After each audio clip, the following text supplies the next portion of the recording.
Council is now in session pursuant to RCW 42.30.110.1G. The city council will now enter into an executive session to evaluate the qualifications of applicants for public employment. The executive session is slated to last 60 minutes until approximately 7 p.m., but may be extended.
All right, the Kenmore City Council is coming out of executive session. There is going to be action from the executive session, but I would ask my colleagues, if they're open to it, if we could move action from the executive session to, let's say, after staff report towards the end of the meeting. It both give the audience a chance to participate and, with any public comment they may have. And also, I think things might run a little bit smoother rather than jumping directly in. Are there any objections towards moving action from executive session to after staff report? Okay, thank you. I'll just make a note of that. All right. That brings us, that brings us to adjourning the special meeting and calling the regular meeting to order. Would the clerk please take the roll? Councilmember Culver. Present. Councilmember Marshall. Present. Councilmember Sassen. Here. Councilmember Shrubnik. Here. Councilmember Lutsis. Here. Deputy Mayor O'Kane. Here. Mayor Herbig. Here. All present. That brings us to our land acknowledgement. We acknowledge that the city of Kenmore is situated upon the ancestral lands of the Snohomish, Snoqualmie, Soxhawtl, Duwamish, Stillaguamish, Tulalip, Suquamish, Muckleshoot, and other tribes who are part of the Coast Salish peoples. We recognize and express our deepest respect for their enduring stewardship and profound relationship with this land, which they have cherished and protected since time immemorial. We honor the First Peoples, acknowledge their vibrant culture, and commit ourselves to learning from their wisdom in our journey to promote justice, equity, and mutual understanding. We pledge to stand alongside these communities in acknowledging past injustices and working towards a future that respects and celebrates the diverse heritage of this land. Now, if you'd all please stand and join me in the flag salute.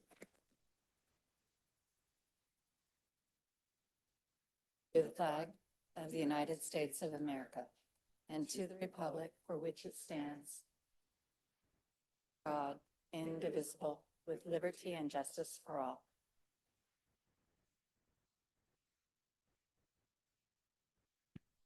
That brings us to agenda approval. Unless there are any objections, the agenda will stand approved as just amended. Are there any objections? Seeing none, the agenda is approved. That brings us to where's the fun? Well, we are very, very excited to share that Fern Troy in our community celebrated her 100th birthday last Friday on June 20th. Fern has been a North Shore resident for over 70 years, and she and her husband Jerry raised 6 boys in the Kenmore community. She's been involved in her church and was a Little League mom and is renowned for her baking, especially pies. She loves taking trips to the casino, and she never misses a Mariners game. So we want to wish her a happy 100th birthday.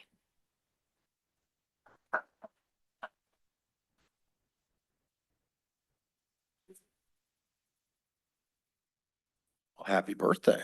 All right, next up, we've got public comments. Want to welcome everybody here to the public's meeting.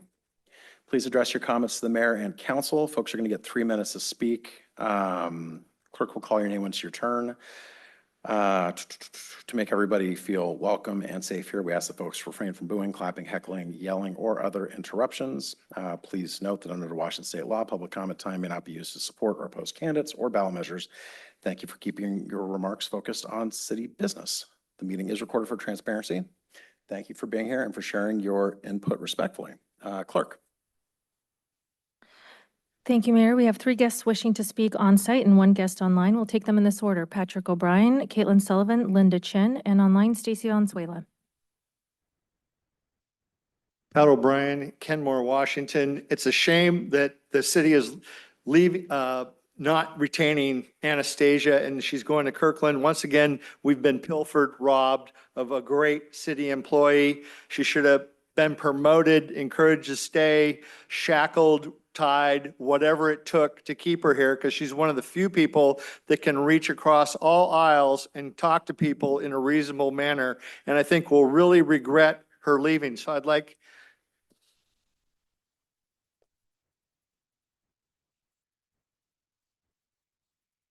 that being said, I'm not going to be so nice to you folks. Skansa said they're going to be there to do the 520 to repair. No, they got the lights on all the time. They're not leaving for 9 years. And I think there's people on the city council, maybe even the mayor, that knew that that long-term plan included them bolting down on that property, waiting for people like me, Janet Hayes, a bunch of other people to die, cap that thing, and then try to put people out there. Let's talk about real estate. There's some great real estate at Bastyr and at the Lodge. Bastyr doesn't have classes anymore. That was all set up as an educational institution. There's so many things we could do there. We could get the left, right, and center of the public to support acquisition of that property, because they've got the ball fields that everybody's screaming for. And I have a lot of ideas of how a regional swimming center or whatever could go there. So that is a real estate opportunity, and you ought to be focusing on that. And then the Lodge is going broke, but so who knew that Kenmore couldn't support a Michelin star restaurant? I had no idea. So in that case, the state needs to retain that property, get it back, find a way to pay Daniels back some way, because they did a cost-effective, good job on replacing that building. And that is an asset the city will benefit from if it can be kept. If they try to sublet it or do something else, it's not going to benefit the citizens. And that should be where we have great concerts every summer. That should be a big concert area. And I have some other ideas of how we put some sort of a way to get down to the beach for the handicap, and maybe you can run a little electric ferry over to the Kenmore Air, because they're losing that. They have a special deal. Kenmore Air and that hotel have a deal where they get a discounted rate on people they're flying out the next day. So I only got to about a quarter of this. We need more time than the few minutes we have to share with you. Thank you. Caitlin Sullivan?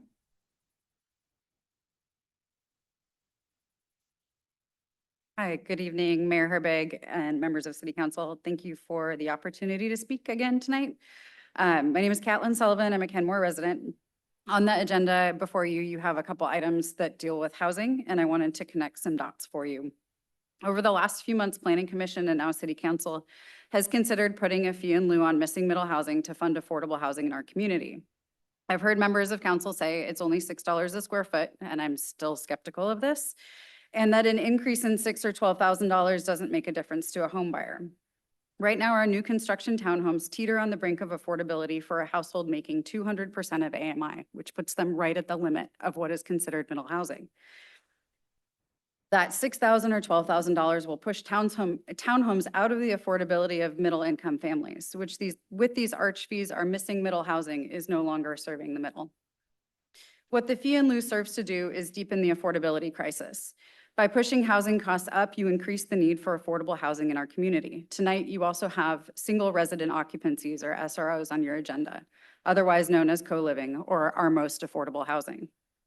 The proposed code only allows co-housing in zones currently zoned for 6 multifamily units, which would confine it to the high-density areas of Kenmore.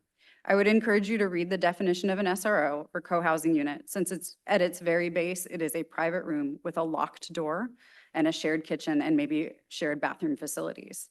Under this definition, a house with roommates where individual bedroom doors lock would be considered co-housing, and the room's SRO units. These living situations aren't for everyone, but a lot of us have lived in them. And when your income doesn't allow you to afford the lowest market rate private apartment in the area, or you're stuck for months on the waiting list for a housing voucher or income restricted apartment, they do provide a final catch for someone before they lose housing altogether. And we need more of these safety nets. On Wednesday, the day of our step housing meeting, my brother would have been 52 years old. For the last 10 years of his life, he lived in a co-living situation with a shared bathroom and kitchen. It was all he could afford on a fixed Social Security disability income, and it kept him off the street. His landlord's ability to provide this co-housing unit saved the city and state government hundreds of thousands of dollars and provided a safe, stable place for him to live. As you're considering co-housing tonight, consider that there is a world where we don't need to fund affordable housing. We just need to let people create it. Housing is not a one-size-fits-all solution, and allowing the creation of housing in all sizes ensures that we have something that fits all people. Zoning got us into this mess, and zoning can get us out. Thank you. Thank you. Linda Chin, followed by Juliana Pooley, Jeffrey Pooley, and then our online guest, Stacy Valenzuela. Hello, I'm Linda Chin. I live at 6401 Northeast 181st Street, Unit A1, Kenmore, Washington. I lived in Colorado for 67 years where I taught U.S. history and psychology. I've always had very good health. I moved to Kenmore October of 2021. My backyard faces to the cement plant and to the road. My dog died of cancer July 2023. Currently, in 2024, I started getting splotches on my face, lack of energy, sleeping 12 to 14 hours a day, and my hair started falling out. 2025, problems with hazy eyes, continue to sleep 12 to 14 hours a day, and my hair continues to fall out. Lack of energy and splotches all over my face. I don't know what can be done, but I think that is a terrible hazard. Had I known it, I would have never moved in. It was not disclosed to me by the realtor either, but something should be done. Thank you.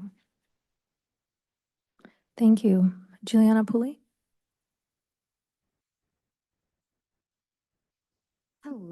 Hello, Kenmore City Council. Juliana Pooley, Kenmore. I have a few comments to share tonight, and I hope I signed up on the right list. First of all, I want to acknowledge and thank city staff for their hard work at last week's Juneteenth event.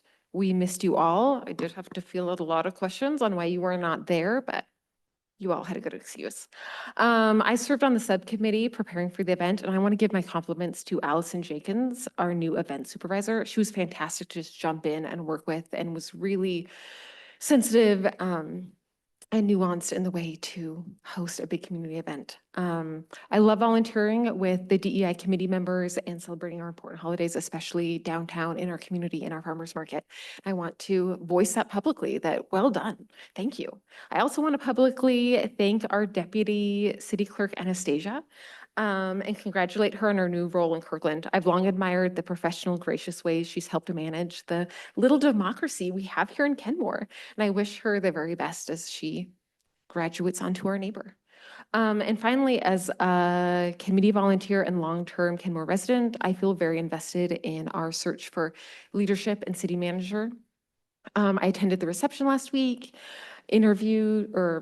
researched each candidate thoroughly online, and have already emailed all of you an abundance of opinions.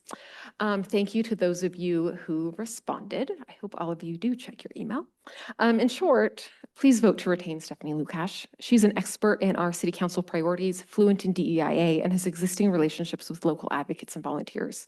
In 4 years, she has returned every single email and phone call that I have sent her. I just wanted to let that sink in.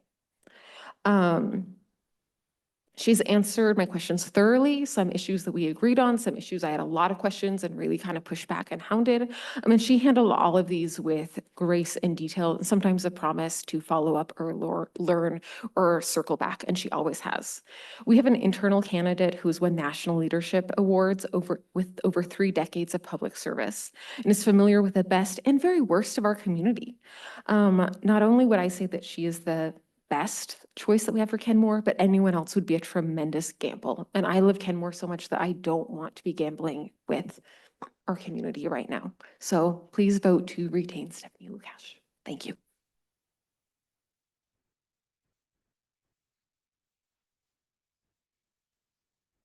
Hello, Council. Jeffrey Pooley, President Kenmore. I hope I sent an email yesterday. I hope many of you or all of you had a chance to read it, but I do want to iterate some of the comments that I made in that.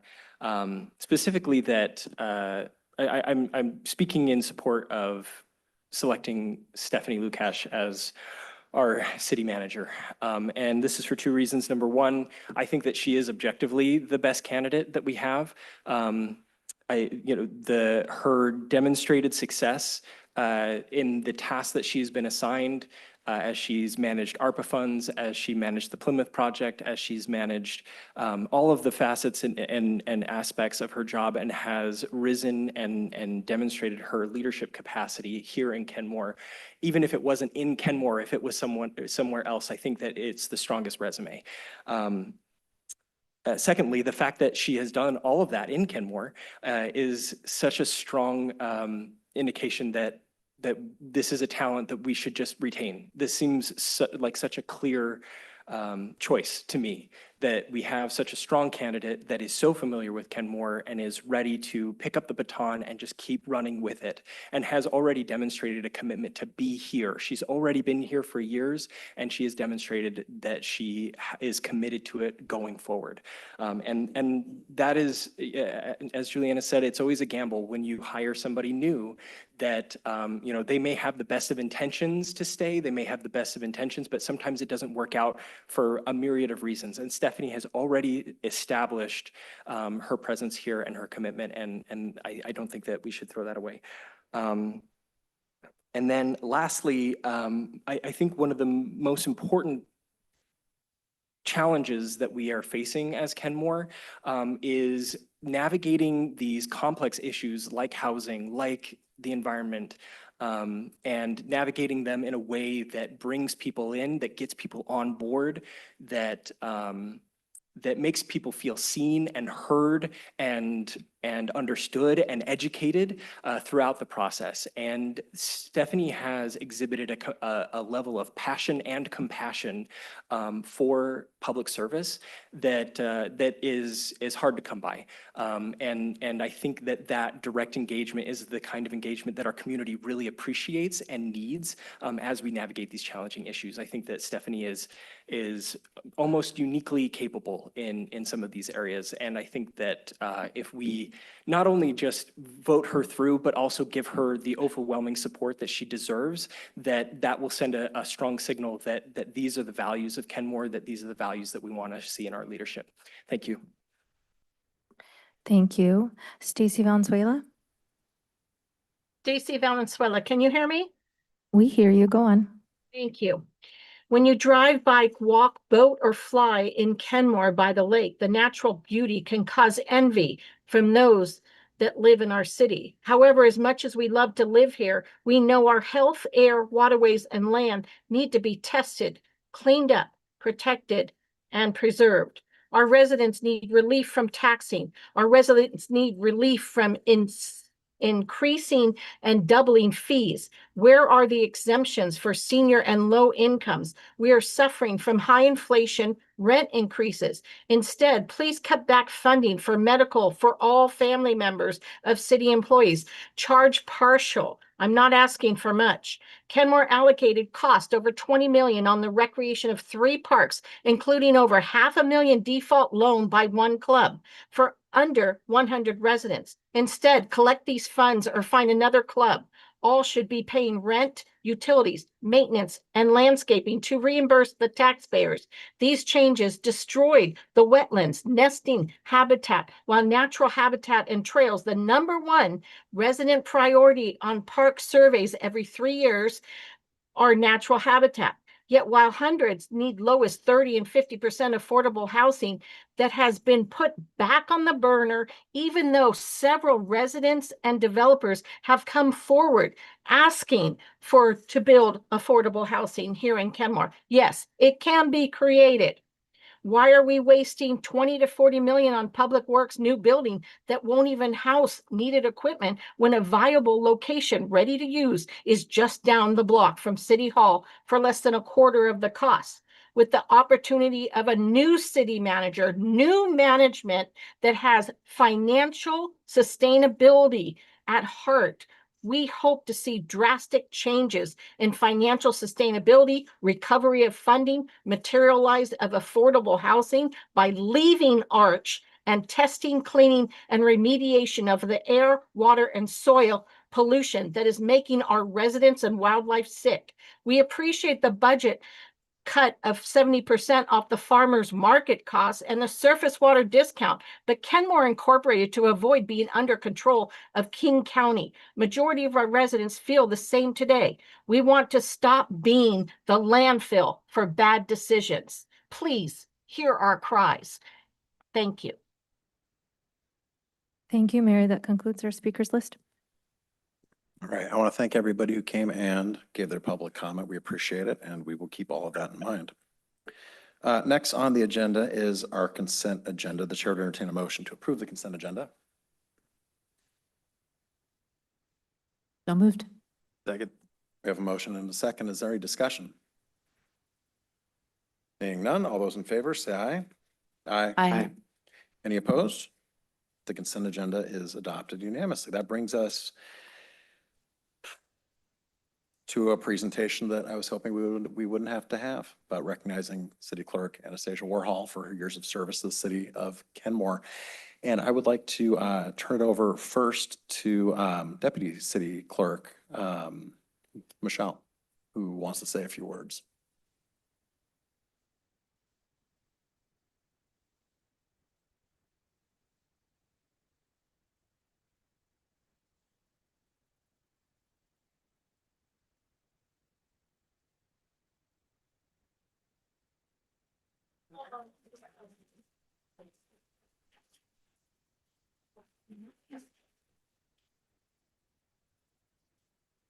Ooh, I do not like public speaking, so this is gonna be. Mayor Herbig, Deputy Mayor O'Kane, and council members, what a bittersweet feeling it is to be standing in front of you this evening, feeling immense sadness, but also so much joy and respect to recognize my supervisor and Kenmore City Clerk, Anastasia Warhol, and the lasting impact she has made to this city in the past 5 years. Anastasia is a pillar to this organization. She has contributed so much. To name a few, she has transformed the city clerk's office, as you all know. She has revitalized the city's records management process, upgraded this wonderful council chambers AV system that we get to all experience today. She has created a mandatory staff training calendar, just to name a few things. Anastasia has mentored me for the years that I've been here, along with so many others, and overall brings so much heart and liveliness to our everyday work. We are so fortunate to have experienced every quirky all-staff presentation, every game or activity, and even a poem or two. A couple months ago, our interim city manager, Stephanie Lukash, started a Connection Before Content activity during our all-staff meetings, where we recognize our coworkers for the great work they do. Anastasia was recognized as a team member who others see as an unsung hero, a mentor, and someone who welcomes everyone. During this exercise, she was the only person amongst all of us who was mentioned in all 3 categories. To be losing such an important member of our organization will be felt by everyone, but knowing that we had someone like this for so many years, we should feel so lucky. As Anastasia embarks on her next journey, we at the city hope that she knows what a mark she has made here. She is a remarkable mentor, as I previously mentioned. She has been a partner like no other in the city clerk's office. We often talk about how city council meetings like this one are a well-choreographed dance, and there's no other dance partner I would have wanted to dive headfirst into municipal government with than Anastasia to lead the way. And most importantly, she is such a caring friend. If you ever needed a laugh, someone to listen to, or even some sage wisdom, Anastasia was your go-to person. Anastasia has created impossibly unique shoes to fill here at the city of Kenmore, and we look forward to seeing her thrive on her next adventure, even if it is elsewhere in Kirkland.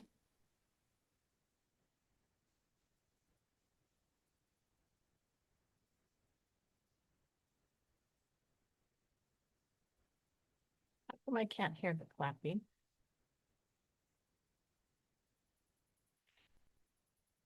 I guess this is maybe where I'm supposed to say a few words, but I'm a little bit unprepared. Thank you, Michelle. You're a tremendous partner, and it's been a joy working with you. And thank you to the council who helped right-size the organization to allow for a clerk team to support us. I find great meaning in being a city clerk. And maybe it's because I came from an immigrant family in the shadows of the former collapse of the USSR. Maybe it's because I'm married to a Marine. But either way, participating in grassroots democracy is a very special and honorable role. And I'm grateful that I was hired to be your city clerk for a little while. Michelle and I spend a great deal of time simply observing. And it takes a remarkable amount of all of the elements to come together in a beautiful way to make magic happen in Kenmore. It takes thoughtful decision makers, supportive staff, and very engaged community members. And Michelle and I get front row seats to that. And I thank you for that opportunity. I don't know what else to say other than I will miss you all. And thank you very much.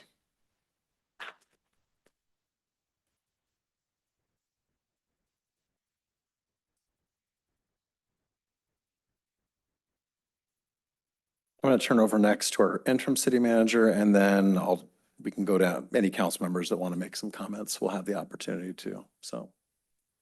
Well, I just want to say to Anastasia, I've known Anastasia since before she came to Kenmore, before either of us were here. We met in the Northwest Women's Leadership Academy in the first cohort. And ever since we met, we've been bonded and connected, and was such a joy to get to work with her every day here for the last 4 years for me, and she's been here 5. Anastasia, I appreciate you so much. You're such a gift to the organization. Michelle took the words out of my mouth because I was about to talk about connection before content, and how Anastasia so far is the only person who has been nominated in 3 categories. And it's an important part of what we're doing now, is honoring and celebrating unsung heroes in our organization. And she fits the bill, always willing to step up, always willing to help, always putting a smile on other people's faces, doing the roll up your sleeves, helping without being asked. And she embodies the values we have in this organization. And she's also a master certified clerk. That is a hard thing to accomplish. She accomplished that in her time here in Kenmore. It took years and years of hard, dedicated work to her profession. And that should not be underestimated and undervalued, because that skill set is what has brought so much joy and so much deep knowledge and skill to the work that you do. And we're sad to lose you to our neighboring city, but they're really lucky. They hope they know how lucky they are to be getting you, Anastasia. And luckily, you're not too far away. So we will always plan to keep in touch with you. So thank you for everything. Appreciate you. I'd like to open up to my colleagues if folks want to say anything. Councilor Marshall? We're sorry to see you go. You're a rock of steadiness in the face of, there were many challenges that I saw, that you bore them all extremely well. So we're very sorry to see you go. Councilor Lutzis?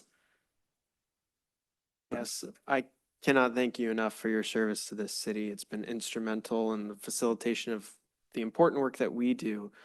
And so we could not do the things we do without you. The city could not run without you, full stop. And so I just want to thank you sincerely from the bottom of my heart. I mean, I think it shows the significant impact that you have had when you look out at the audience and the vast array of people who stood up to congratulate you from all different walks of life, backgrounds, experiences. Mr. O'Brien said it perfectly when he mentioned how you can bring people together across divides and bridges, and you are a uniting force, and you embody that that work of a clerk, of being that gravity, that glue that holds everything together and everyone together. And so I cannot thank you enough, but thank you. Councilmember Shrevenick? Yeah, Councilmember Lutz said many of the things I wanted to, but so I'll second all of those and just add, not only do you kind of do those with a level of competence and abilities, but with kindness, just who you are as a person. And I will greatly miss you. Deputy Mayor? Anastasia, you have brought, I'm going to restart this. I just want to say I have so appreciated working with you these years. One thing you bring is gravitas, high regard for the work that you do. I think the thing that I most appreciate are the sidebar conversations that we've had outside of council meetings. The, what was spoken, what you said about observing, your ability to observe the community, observe council and staff, and just carry yourself with grace and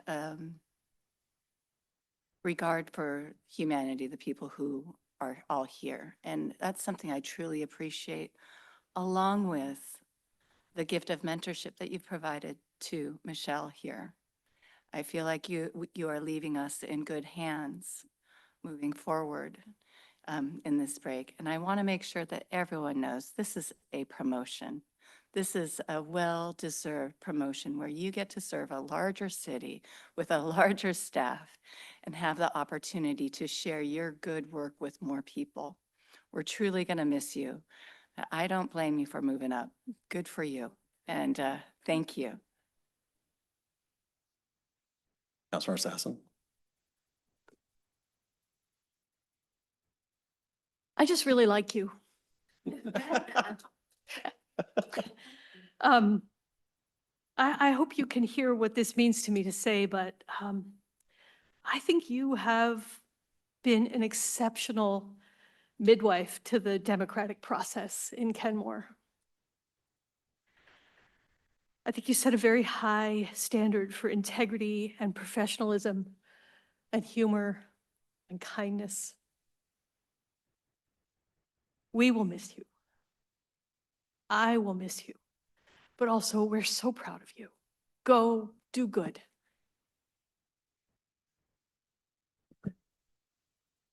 I don't think Councilmember Culver, did you? Okay. Yeah, I don't think I have anything.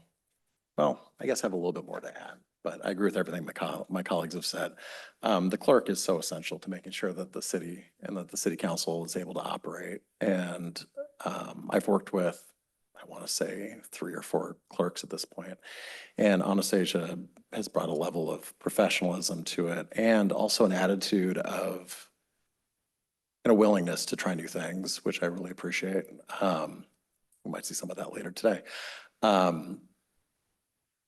And, you know, like when we went into COVID, I think you came in just after our COVID shutdown, but, you know, you jumped right in and helped us with the remote meetings. And then when we moved back to in person, you helped us figure out how we could keep allowing the public to participate remotely, which is something that we really valued with public comment and being able to hear from folks, even if they can't make it physically down here. And then when we had, you know, that Zoom bombing, you came up with a solution that would still let us continue allowing the public to participate remotely, but put some guardrails up to kind of keep the bad actors out. And I think I just really appreciate that. I appreciate your comments about the books you're reading and your curiosity about things. And Kirkland is very lucky to have you. So we're really going to miss you. I'd like to, if we could we go take a photo with Anastasia to commemorate her last day? If it's okay, may I invite my husband, my sugar plums as well?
All right, that brings us to next item on our agenda, which is a public hearing on proposed ordinance number 250629, amending and extending interim regulations for an additional 6 months for certain parcels close to Swamp Creek in proximity to SR 522 and 80th Avenue Northeast, presented by Assistant City Manager, Community Development Director Debbie Bent.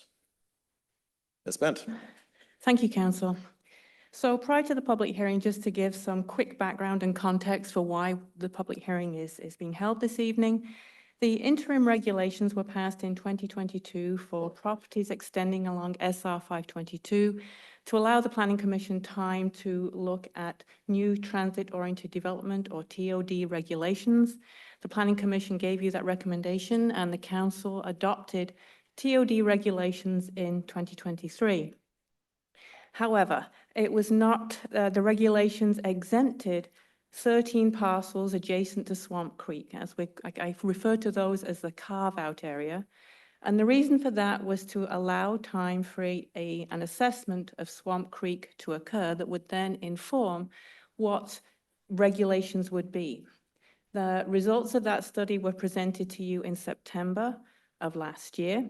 And those interim regulations have continued to be extended then to allow time for those new regulations to be considered.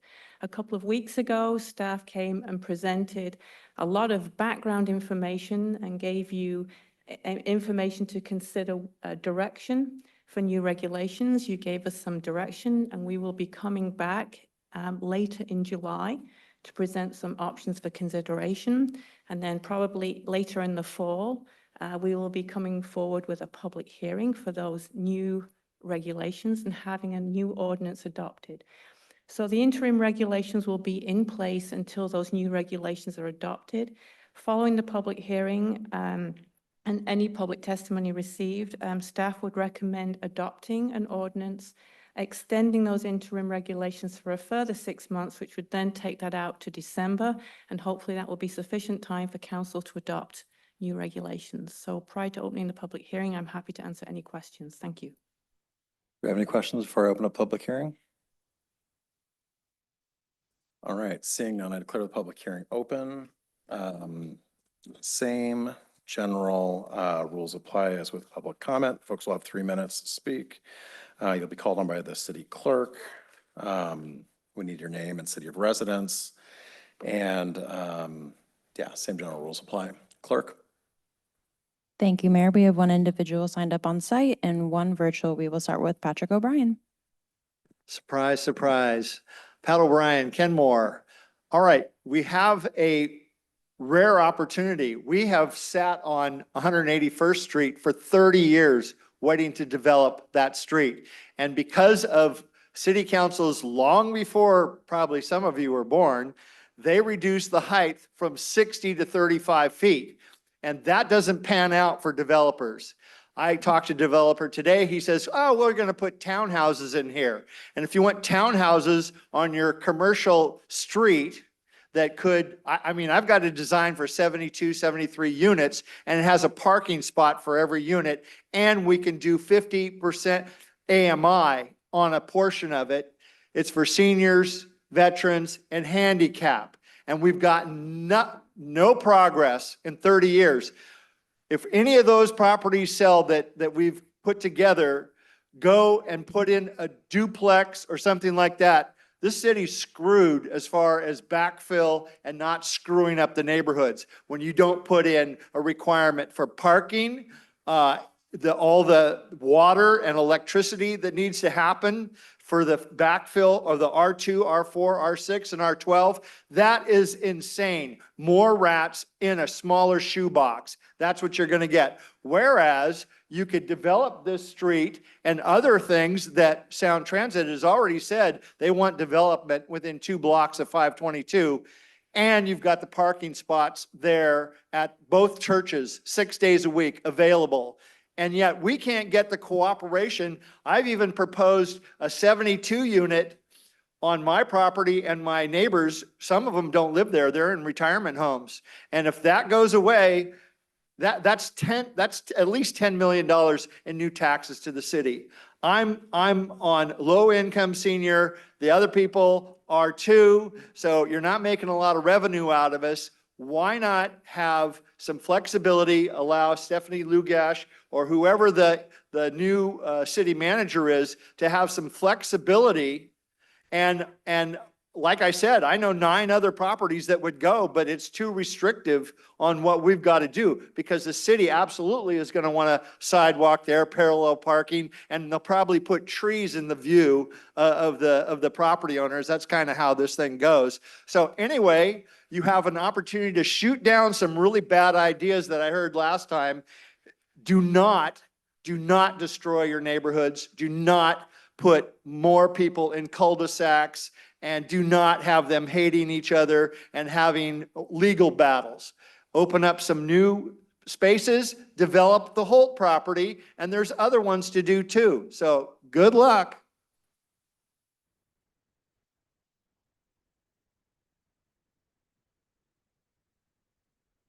Stacy Valenzuela. Can you hear me now? We can go ahead. Thank you. Stacy Valenzuela, Kenmore. Yes, extend the ordinance for protection of Swamp Creek 250629. We need change and action on Swamp Creek to stand and support our residents' numerous requests for protection and preservation of our natural habitats and environmental concerns. You can make a difference by cutting back on the city's budget for other items like employee fund, public works, to be the example for others of how to follow and fund the CAP plan.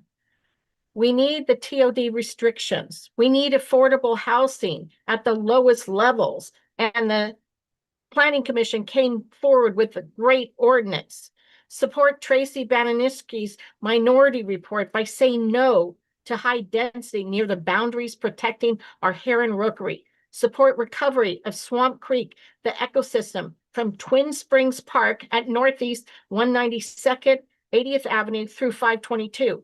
Apply some of Jim Howard's natural habitat recommendations to restore the natural bank and flood zone that will benefit our birds, wildlife, ecosystems, salmon recovery to our waterways, health to our air, water, and land. Please take care of this now before it's too late. Thank you. Mayor, that concludes our signups for the public hearing. Is there anybody else present who wishes to be heard on this? Anyone else present wishing to be heard? Last call. Anybody else present wishing to be heard? Seeing none, the public hearing is declared closed. That brings us to our first item on the business agenda, which is proposed ordinance 25-0629, which we just had a public hearing on. Ms. Bent, anything additional? No, staff recommends council make a motion to approve the ordinance. All right, do we have any questions? All right, then the chair would entertain a motion to approve proposed ordinance number 25-0629. So moved. Second. We have a motion and a second. Do we have any discussion? All right, seeing none, would the clerk please take the roll? On the motion to adopt ordinance number 25-0629 to amend and extend interim regulations for an additional 6 months for certain parcels close to Swamp Creek in proximity to SR 522 and 80th Avenue Northeast. Councilmember Culver. Yes. Councilmember Marshall. Yes. Councilmember Sassen. Yes. Councilmember Shrubnik. Yes. Councilmember Lutsis. Yes. Deputy Mayor O'Kane. Yes. Mayor Herbig. Yes, the ordinance is passed unanimously. That brings us to proposed ordinance number 25-0630, amending titles 17, 18, and 19 of the Kenmore Municipal Code for middle housing, accessory dwelling units, and affordable housing inclusionary zoning regulations, presented by Assistant City Manager, Community Development Director Debbie Bent, and Principal Planner Todd Hall for discussion and adoption. Ms. Bent. Thank you.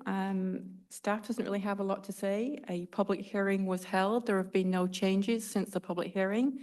So the ordinance it has not changed since the public hearing. So that being said, we're here to answer any questions, but if there are no questions, staff would recommend that council approve a motion this evening to pass the ordinance. Thank you. Do we have any questions for staff?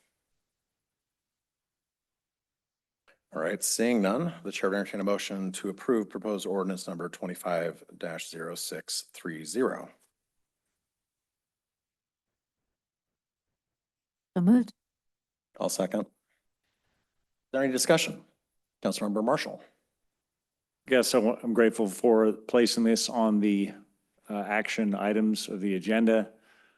I think that we are compelled to take a pragmatic approach since the legislature has outlined many of the areas that we got to deal with. But even within that constraint, I am proud that we've gotten this individualized amount of local control, which is brought to us by our members of the Planning Commission and their considerations, everybody on the Planning Commission, all the staff that put their efforts into it. I do think it, falls short because of legislative constraints in many areas, and I think that we'll have to revisit this in the future. I'm hoping for at least some general consent, need not be utterly formal or a date certain, that we can, since we're altering our zoning code so significantly, we should probably look at this again in about a year, if not sooner. So I'm looking for at least some general consent on that. And in any event, I think we've still got some, good start on maintaining what we can do in this situation. Councilmember Shrubnik. Yeah, I appreciate Councilmember Marshall's suggestion. I was going to make something similar. I don't know whether 1 year is a long enough lead time to have much, results, but I really hope that we deliberately collect data that would address, numbers of proposals, numbers of units built, numbers of affordable units built, so we really look at the impact in whatever way we can. ADUs, I mean, the whole thing, of each type of housing, where they are. I hope that there is an openness to looking at this again and potentially adjusting. I really appreciated one of our community members, Caitlin Sullivan's comment, that we don't necessarily need to fund everything ourselves. We need to allow people to build it. And I'm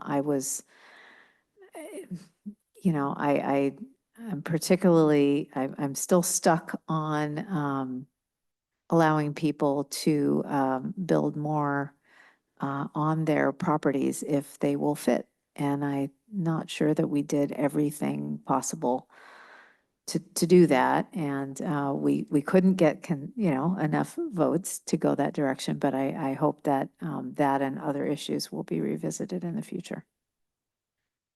Councilmember Lutzis and then Councilmember Culver. Yes, I completely agree. I think, I wasn't the only one who felt that we were up against it. Well, we were up against deadline, but felt the pressure, and there was somewhat of a rush to get something on the books before the state version kicked in. And so I do think that, there might be the need in the future to come back and go through it a little more closely and make some amendments, some little tweaks here and there.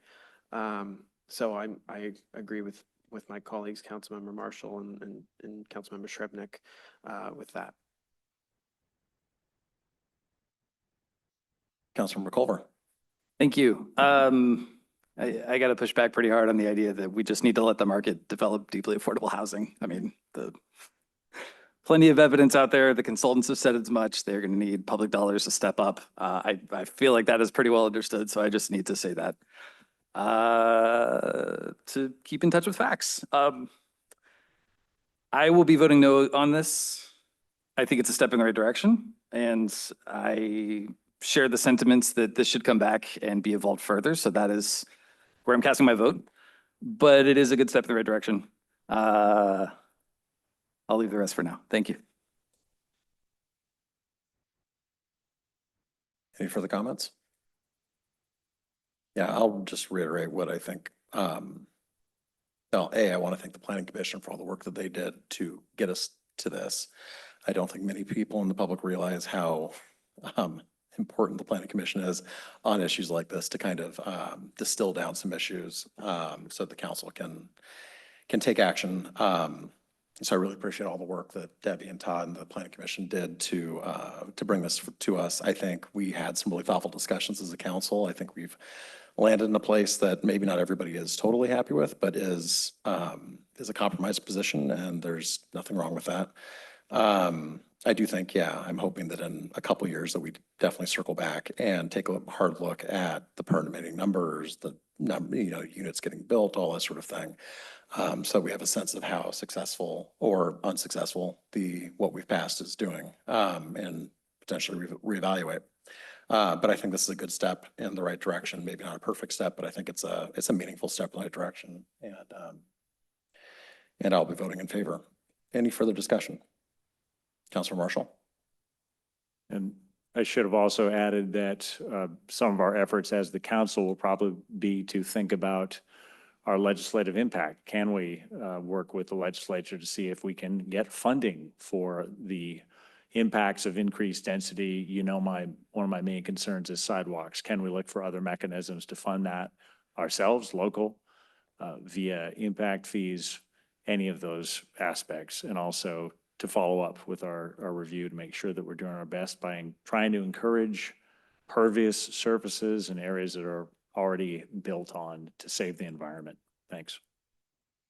Any further comment? Seeing none, would the clerk please take the roll? Thank you. On the motion to adopt ordinance number 25-0630, amending Title 17, 18, and 19 of the Kenmore Municipal Code, Councilmember Culver. No. Councilmember Marshall. Yes. Councilmember Sassen. Yes. Councilmember Shrubnik. Yes. Councilmember Lutsis. Yes. Deputy Mayor O'Kane. Yes. Mayor Herbig.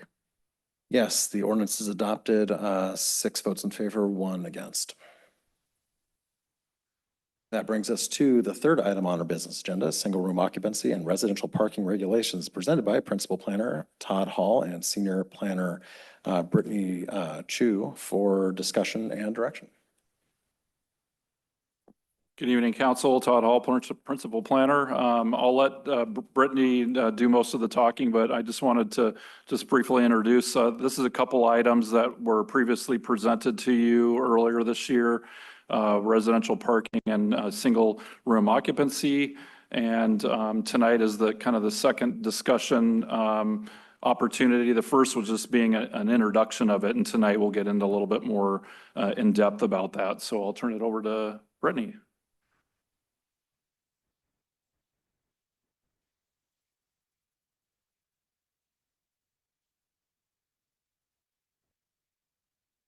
Thank you, Todd. Good evening, Mayor, Deputy Mayor, and members of the City Council. Community Development staff are pleased to be here tonight with you to present draft code on single room occupancy and residential parking. So first we'll go through the definitions, the housing types where a single room occupancy can work in, the zoning changes of where this will apply in Kenmore, unit density calculations with sleeping units, and then the parking regulations.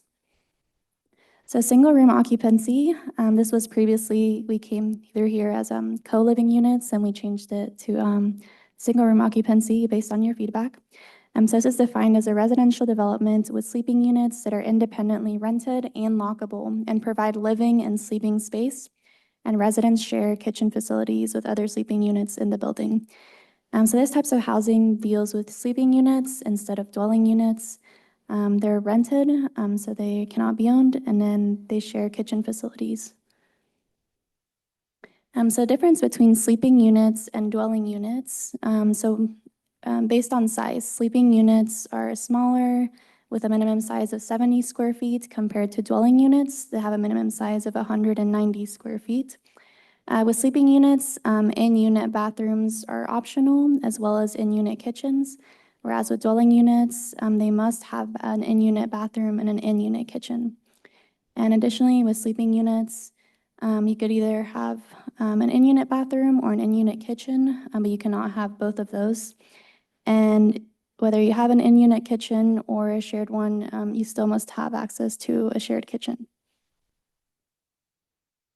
And then the differences between a kitchen and a kitchenette, which we often see in single room occupancy housing. So, so both of these have to have a sink, and both of them have to have a fridge as well. With a kitchenette, you can have a mini fridge as pictured on the left, and with a kitchen, you could have a full-sized fridge. With a kitchenette, you could have a 1 or 2 burner stove. And with a kitchen, you have to have either an electric or a natural gas stovetop with ventilation. A kitchen must also have a food preparation area, whereas this is optional with a kitchenette. And a kitchenette must have a microwave, whereas it's optional with a kitchen. So with a kitchen, there must be 4 things: a sink, a fridge, an electric or natural gas stovetop with ventilation, and a food preparation area. And then a kitchenette also must have 4 things: a sink and a fridge, and a 1 or 2 burner stove, and a microwave. So these are the differences between a kitchenette and a kitchen. And with single room occupancy, the kitchenette is optional. But with a dwelling unit, there must be a kitchen for it to count as a dwelling unit. So with housing types, so where could this work? So we're looking at the exterior of what it could look like. So it could be in a detached dwelling unit. It could also be in an attached dwelling unit, such as a fourplex or different kinds of missing middle housing, as well as apartments. And so there's different terms that can be used to describe single room occupancy housing. So in a detached dwelling unit, some of those terms could include a boarding house, a rooming house, or a lodging house. So these were historically popular in the 1800s as well as in the early 1900s. And then with zoning reform, there were differences between commercial and residential areas and then multifamily and single family.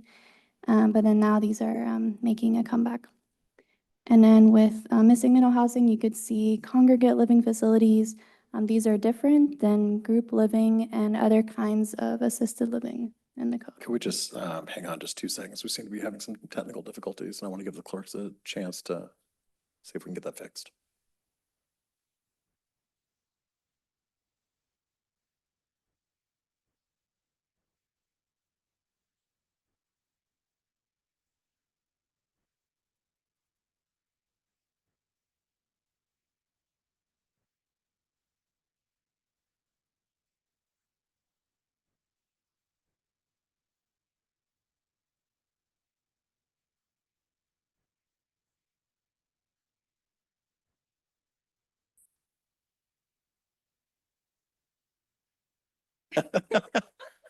Don't jiggle any connections.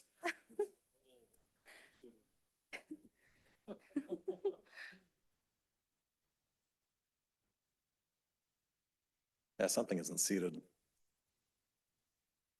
Or there's a piece of dust somewhere. Yeah. Unless there's any objection, we'll take it 3 minutes.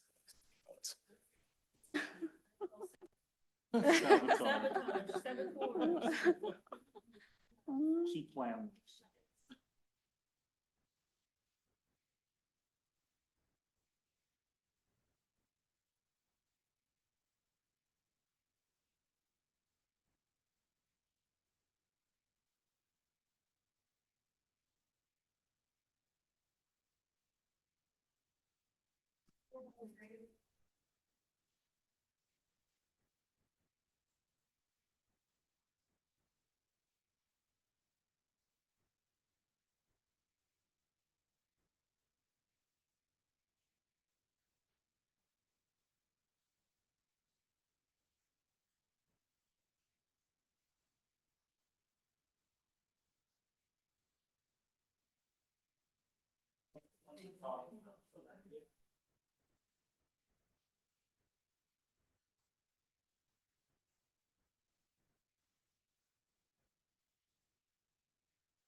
All right, the Kenmore City Council will return to order. Thank you for getting that fixed. Please continue.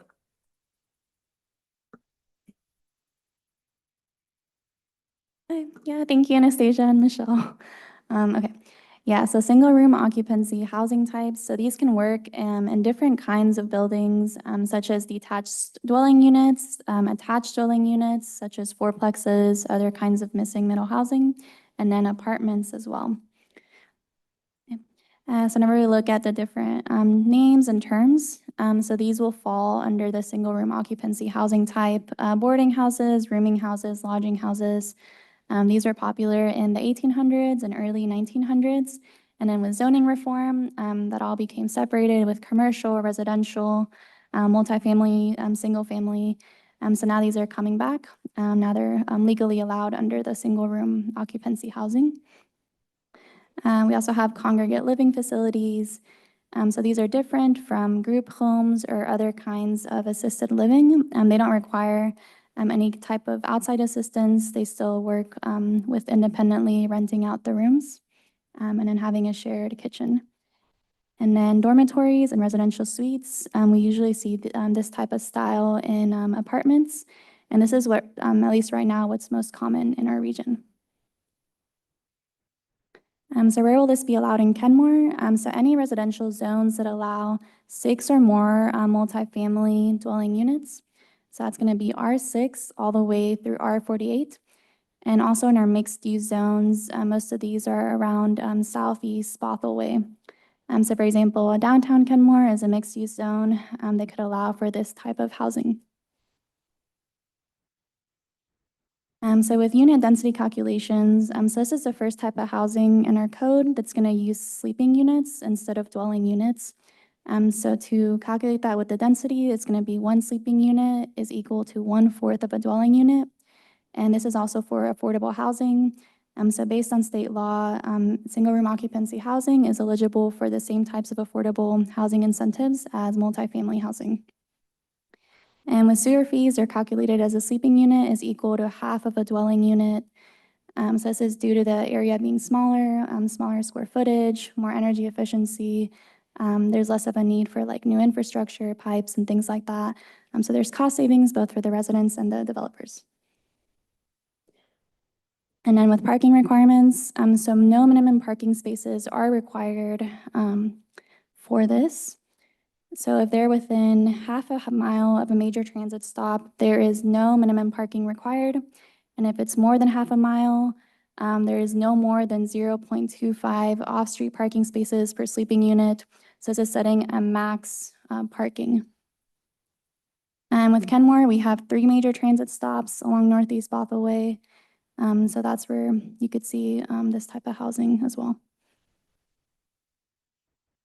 And then now moving on to residential parking, we'll discuss tandem parking, parking size, garage requirements, and then tree retention with parking. Yep. So with tandem parking, we added the definition for that in our code. So this is defined as 2 cars being in front of the other with 1 means of entering and 1 means of exiting. And so tandem stalls are going to be allowed in all residential uses. And a parking stall length is limited to 20 feet, so it can't be more than that or less than that. So if there's two cars in front of each other, it would be 40 feet in total. It's per car. And then with parking size, we adopted a new table for minimum parking stall and aisle dimensions. We used the Department of Commerce recommended table. We worked with our development services team and engineering team as well. They helped provide us feedback on some of those numbers for how this could work in Kenmore. And then the parking stall width and length cannot exceed 8 by 20. So this is smaller than what we originally had. And then we're also adding this graphic in our code. So with garage requirements, minimum parking spaces can be enclosed or unenclosed. So jurisdictions can no longer require garages to meet minimum parking requirements. So our townhomes, we did have a requirement where you had to have a garage on the first floor. So now this is going to be changed to where you won't have that garage requirement anymore. So this could change the design of townhomes. So we may see some of them still have garages, some of them may not have garages, since they won't need to do that. And then with tree retention, so this code prioritizes tree retention over meeting those minimum parking requirements. So no minimum parking is required when compliance with both parking and tree requirements would make a residential development infeasible. So this means if there's a developer and they're wanting to develop something and say there's 30 parking spots that are required, and in order to do that, they have to eliminate some significant trees. So this would prioritize the trees and say they don't need to meet those minimum parking requirements. And that's everything. This concludes our presentation. Thank you all. And I handed it back over to you, Mayor Herberg. Thank you so much. Councilmember Shrubnik, you had a question? And I want to thank you for this very nice, clear presentation. My question, and I will go back to, well, I have a question about tandem parking, just sort of how does that work? But my question is slide 6, SRO housing types. And this relates to a comment that one of our public members made. I correct me if I'm wrong, but I think the SRO type that we're talking about is only in our current way of thinking about them in our code is only in the R6 and above areas, correct? So the first two pictures we would never get, right? Which we would like to get. And I guess what I'm wondering, so my question is, confirming, and you're nodding, so that is correct, it sounds like. Could we, for example, or maybe our current code already allows this somehow, in our a single family house, could it have a primary resident and 3 SRO units up to 4? Can it? Oh, okay. So Yes. that's maybe not Yeah. clear to, I mean, certainly wasn't clear to me. Maybe it wasn't clear to our public. So our regular single family residential zones can have up to 4, up to 3. Oh, okay. Yeah, that's a good question. And yeah, sorry if I wasn't clear on that. So based on zoning itself, any zones that have that allow 6 or more multifamily dwelling units, this housing type would be allowed. Right. but I'm some of- talking about the R4. R4, Yeah, oh, the R4 zone. right. Which is, I think, most of our city, right? Or maybe I'm misremembering. Isn't that the majority of our single families R4? Right, so I think. Oh, is it It's R6? most Oh, is it's R6. Okay, yeah. so the majority is R6, so then it would be allowed. Okay. And in R4, it wouldn't be? Not unless there was 6 or more additional dwelling units. So I think I'd have to check on that if R4 is able to have that. I think they might be able to with maybe transfer of density credits. I'm not sure, but I'm just Yeah. curious. Mhm. I mean, an R4 means that there's actually less density and more space on the lot, which suggests to me that it would be even more straightforward to have a few extra single rooms rented out in a big house, for example. Yeah, so I guess I'm just curious if about that. Yeah, thank you. We can definitely look into that and let you know. But then in terms of the building type, we do have some of those like detached dwelling units, which those do look like single family homes. And if those are in those zones, they can be converted to be like a multifamily home.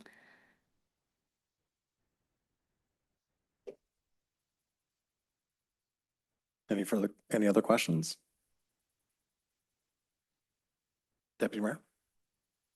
Just a comment that Councilmember Srebnick's questions about zoning and potentially expanding it, I think is reasonable. So I just wanted to share that I was glad you brought that up.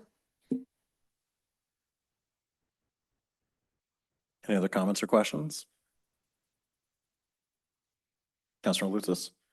Yeah, thank you for your work. Just to make it clear, I also support that as well, just direction. Yeah, speaking for myself too, if it's possible, I'm open to that change also. I assume that the R6, R12, 18, 24, and 48 was a state thing, but if we're able to expand into R4, I'd be interested in looking at that. Any other comments? Because I think the next time you're coming back to us is with an ordinance. Is that correct?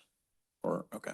Yes, yeah, the next time will be the public hearing, but we can definitely look into that to see if we could have R4, since we've had 4 of you all say that, so that confirms that direction. Yeah, thank you. Councilor Marshall?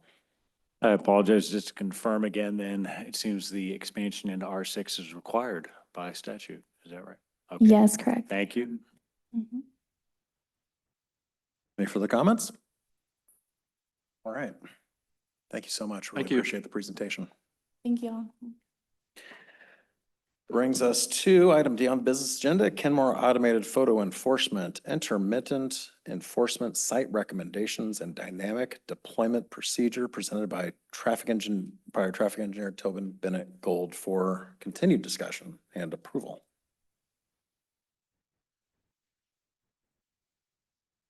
I feel like the clerks are trying to trip me up with some of these titles.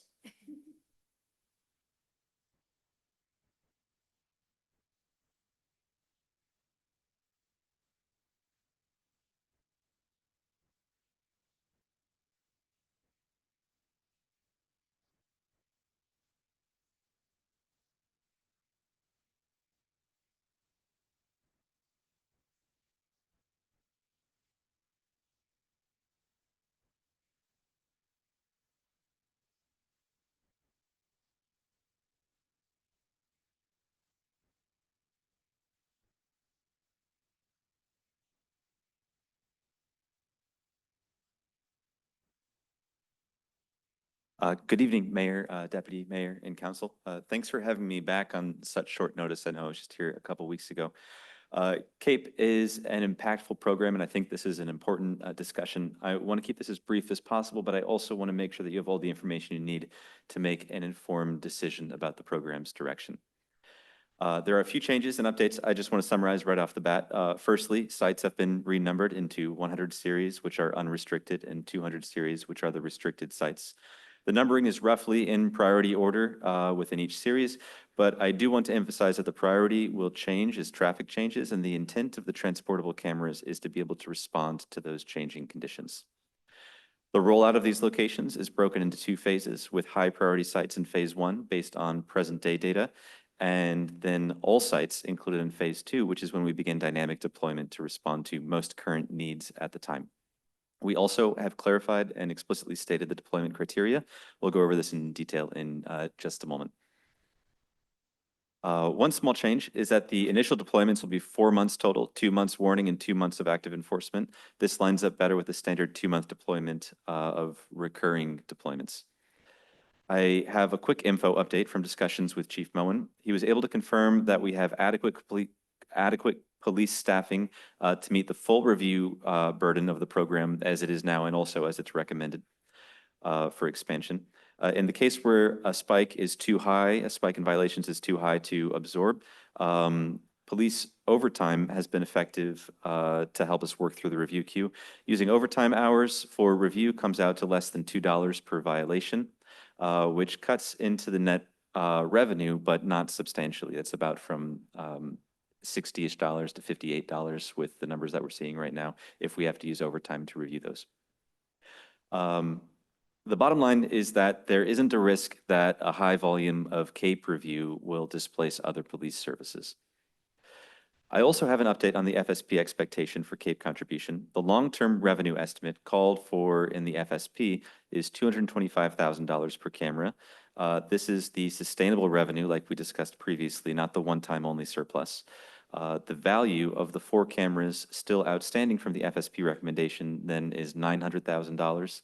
The CAPE contribution to the police contract is roughly planned to be $1 million, which corresponds to the expense of police traffic safety activities, such as enforcing traffic laws and crash response.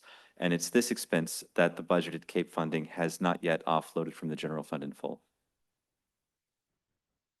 I want to go through our site prioritization criteria quickly. This is the same way we've prioritized sites so far. The only difference is that now we'll be prioritizing sites on the fly to reflect changing conditions, but the rules are still largely the same. The first criteria is that our CAPE program at this time is focused entirely in areas where vulnerable road users mix with motor vehicle traffic. This hasn't changed, and this is true of all of our sites, present and recommended. Our second criteria is that sites have no feasible alternatives for speed management. We're pretty creative folks in the engineering department. We can always think of ways to make our roads better somehow. So really what this comes down to is what is financially feasible. For the fixed position cameras, we have been using a 5-year horizon for feasible alternatives because this corresponds to the minimum amount of time we can deploy a fixed position camera at a specific site. So if we can't improve it in the next 5 years, we consider photo enforcement as an intervention of last resort. But 5 years is a long time to tolerate crash risk and high travel speeds. Because the transportable cameras offer us more flexible deployment options, not just with being able to get to a site sooner, but also the option to not commit to a site for a half-decade deployment, we're adopting a 1-year feasibility horizon for our transportable cameras. If we can deliver non-enforcement intervention within the next year, we'll hold off on deploying cameras to a new site. If a safety improvement is years out, however, it doesn't make sense to tolerate high crash risk, especially when we're so easily able to remove enforcement when other interventions become feasible. So with that in mind, we have several sites where we have non-enforcement interventions coming online in the next year. The Kenmore High School zone is coming online really, really soon, I hope. We're just waiting for power. The project on the north end of 61st Avenue is currently underway. The 80th Avenue is planned for rechannelization and speed limit reduction next year, as well as a more substantial sidewalk and speed management project on the south end of the corridor. Notable here is also at the south end of the 61st Avenue corridor, we have a project planned here for 2028, but with dynamic deployment, we don't have to tolerate high crash risk for the intervening years, and so this site meets our criteria for immediate deployment. Our criteria determine if we would consider deployment at all. Our prioritization for sites that meet criteria is based on speed. This table right now is ranked by frequency of speed violations under the current conditions with the top half of sites highlighted. 2 of our high priority sites don't meet our criteria, and 2 of our sites that meet criteria are not our highest priority sites. But 61st Avenue is scheduled for a speed limit reduction in a couple of months. And reprioritizing our sites based on what we've learned from previous speed limit reductions suggests that priority for southbound 61st Avenue is going to shoot up to the top of the list. Crashes here refer to the number of crashes at each site ranked, and CMF refers to the potential for fatal crash risk reduction associated with speed reduction at that site ranked. We use this as context, but crash data responds slowly and with a lot of variability, so speed is still our overall prioritization criteria. Some of these sites may look less urgent than others, and that's true in a way, but these sites are ranked relative to each other, and even lower ranking sites represent substantial potential for safety improvement. The south portion of 80th Avenue is somewhat middle of the pack, but this still represents an opportunity to reduce fatal crash risk by 68%. The benefit we expect from any site ranges from 61% at the least potential up to 76% reduction in fatal crash risk, where we have the greatest potential for safety impact. Sites 101 through 104 and 201 through 204 are our highest priority sites based on our current data. 104 and 204 aren't in the top half, but for clarity of communication, we want to spin up new sites in pairs, opposing pairs. After sites are in dynamic intermittent deployment, though, they may not always receive camera deployments in opposing pairs. These high priority sites constitute phase 1 of the intermittent deployment launch. These sites under current conditions have good site conditions, warrant intervention, and have mature speed limits, and do not have other feasible interventions on a 1-year horizon. This is the schedule for the soonest possible timeline, with a warning period at 4 sites beginning in November. This timeline would require giving our contractor notice to proceed in July. I said all these sites have speed limits that have been in place for 6 months. That's true, and it will still be true when the warning period begins on the southern portion of 61st Avenue. The current 61st Avenue project includes changes supporting speed limit reduction in the project area from 35 to 30 miles per hour, but we also made the decision that retaining a 35-mile-per-hour speed limit for a half-mile stretch of road between 190th Street and SR 522 was not good safety and not good for driver clarity, so when the new speed limit rolls out, it will be corridor-wide. This is an area where we have further improvements planned, but those changes are not coming until 2028. Holding back Cape from this area until after that project is complete would be withholding an intervention which could reduce crash risk here for the intervening 3 years. Rotating 4 cameras through warning and active periods at these initial sites will take 8 months, and that's phase 1 of the intermittent enforcement launch. Phase 2 introduces dynamic deployment. In phase 2, we move cameras to where the need is the greatest. For sites that have previously received cameras, we will continue to include those locations in the site pool as long as the speeds warrant intervention and enforcement can be done fairly and equitably. For sites which have never received cameras, we're going to hold off if the speed limit has not matured, and we'll also hold off if we have improvements coming in the next year. That means when phase 2 starts, we'll be holding off on the south end of 80th Avenue, which will have a project underway at the time, and will also include a speed limit reduction.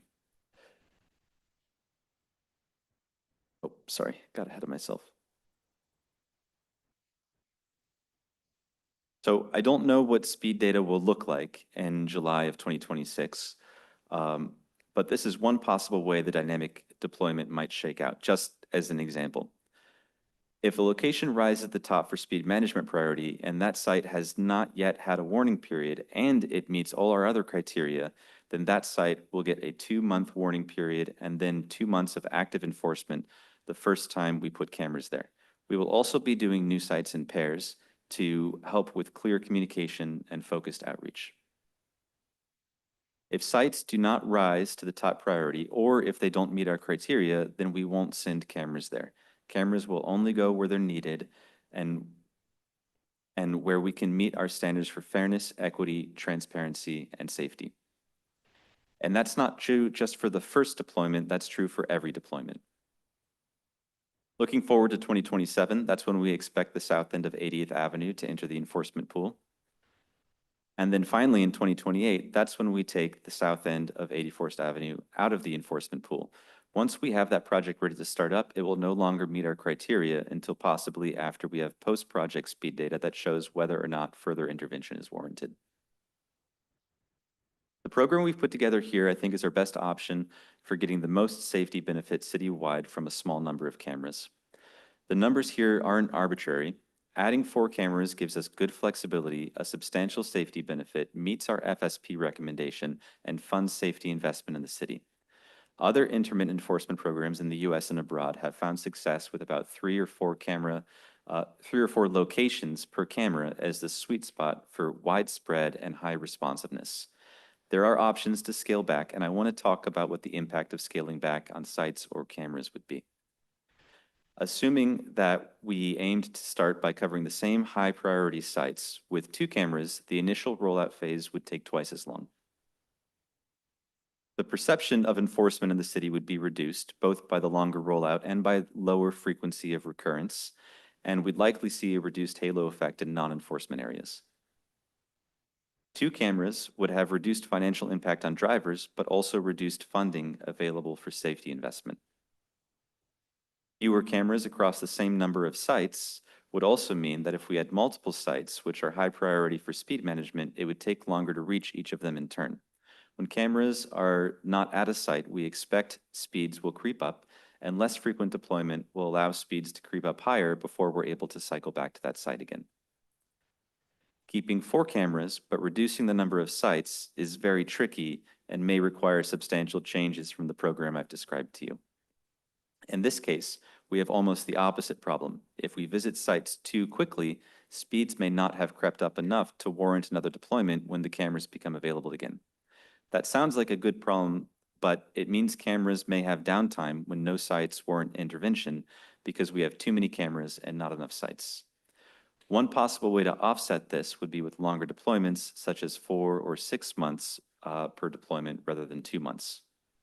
Longer deployments, though, have the effect of increased driver impact.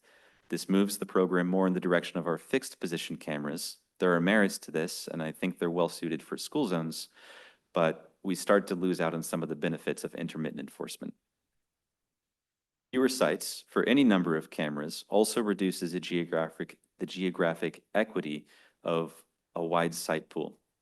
Our highest priority sites are concentrated right now in South Kenmore. It's likely this would be the case for a reduced number of sites if we selected those sites based on safety value. Lastly, if we are looking to add sites at a later date, that brings with it substantial lead time. This process includes preparation for council discussion and direction, notice to proceed for our contractor, site preparation, and also communication and public outreach, all of which are intensive uses of staff and council attention. Responding to an emergent need for speed management at a location already authorized by council can be done in as little as 1 month from data collection to deployment. In contrast, responding at a location that requires new authorization can take 6 to 9 months from data collection to deployment. If there is an interest to begin at a reduced scale, my recommendation would be authorizing reduced cameras at the same or fewer sites. This does represent reduced safety benefit and reduced safety investment compared to 4 cameras, but new cameras can be added much more easily than new sites. And having too few cameras, I believe, gives our program a better chance at success than having too many cameras and not enough sites. That said, I do also believe that moving forward with the full recommendation for sites and cameras offers a benefit to our traveling public that is greater than the sum of its parts and offers Kenmore an unprecedented opportunity to substantially move the needle in travel safety for our community. I hope this information has been helpful. I'm happy to take any questions. Questions? Councilor Lucis? Yes, just for clarity for our audience and everyone, the project along 61st, is that planned to be started in 2028 or completed in 2028? That would be started in 2028. Okay, thank you. Councilor Shrubnik? Sorry, I think this is in the materials, but can you just reiterate how many cameras, physical cameras, are we talking about for the dynamic? I know we already have the fixed. For the transportable cameras, the recommendation is to add 4 cameras. Okay, and so and 1 camera. You need both. You need 2 cameras to do northbound and southbound, right? That's correct. 1 Okay. camera, 1 direction. Right. Okay. So the sites. So it'd be two locations basically at any given time. Yes, when Yeah, they're okay. deployed in opposing directions, that would be at 2 locations. Thank you. Councilor Assassin? I just really want to thank you, Tobin, for being so responsive to our requests from last time that you were here. I think as I indicated last time, I find this to be data-driven, which as a council, we have stated as a priority. And I know you to be a data guy, and I see those little boxes all over town. So I appreciate the effort that you have made to provide us with a data-driven plan. Similarly, it's consistent with the FSP, which for the gallery is the financial sustainability plan. And just to review, my understanding is that even with 4 cameras, we would have all of the signage permanently in these other, not permanently, but the cameras move, but the signage is installed. So to my mind, that means we have 100% coverage in the areas that we're concerned of caution, with only roughly 20% of financial impact on people who are disobeying the speed limit. That's correct. We would install speed feedback signs at all of the locations, Yes. whether we deploy cameras there immediately or at a later date. And then we would have the photo enforcement signing in place for the first deployment, and it would stay in place afterwards. Thank you. And I again, I find this to be a very innovative plan. I'm impressed and I'm grateful. And I do want to say something to the council in the area of risk management, which is that once data is acquired and a need is identified, we have to be very careful with not taking action. Because if something were to happen and we could have prevented it, that will be bad. So, thank you. Let's check in if there's anyone else before I go back to Councilmember Lutzis. Okay, I've got a couple quick questions. I'll go to Councilmember Lutzis. One, at Coffee with Council on Saturday, I was talking with somebody who lives near 73rd, and she was a little concerned that she understands that they're operating 24 hours a day now and are monitoring the statutory speed outside of school zone hours. But she did suggest that maybe the signage could be a little more clear for folks, that it's monitored 24 hours a day. And I've seen similar signs over in Lake Forest Park that are very clear that a camera is watching this place 24 hours a day. Whereas what we have says, monitored by camera or enforced by camera or something. But coupled with the school zone signs that are usually 75, 100 yards further down, I think it creates some confusion for folks. So I might ask that we at least take a look at our signage that we have and make sure it's as clear as possible for folks so that there is less confusion. Because I've seen confusion about that online and elsewhere too, as we've expanded from school hours to 24 hours a day. Whatever's allowed by the NACTO or whatever book we're using for all that. And then my other question too is, where are we going to see that you had talked at our last presentation about an exemption or limiting the number of tickets somebody could get from this to once every half an hour or 15 minutes or something like that. Where are we going to see that put in either, the Kenmore Municipal Code or somewhere else that we can point to? Because I do think that's something we want to be able to point out to people, that we're not trying to hit somebody twice who's going down by Inglemore and then they're going down 170th and they get nailed in both places. I'd love to hear your thoughts on how we kind of memorialize that. Right, absolutely. We can roll that into our statutes. Right now, we have our contractor working on a back-end implementation for that. Once we confirmed that it works and it's in place, I think that would be the time to memorialize it. I think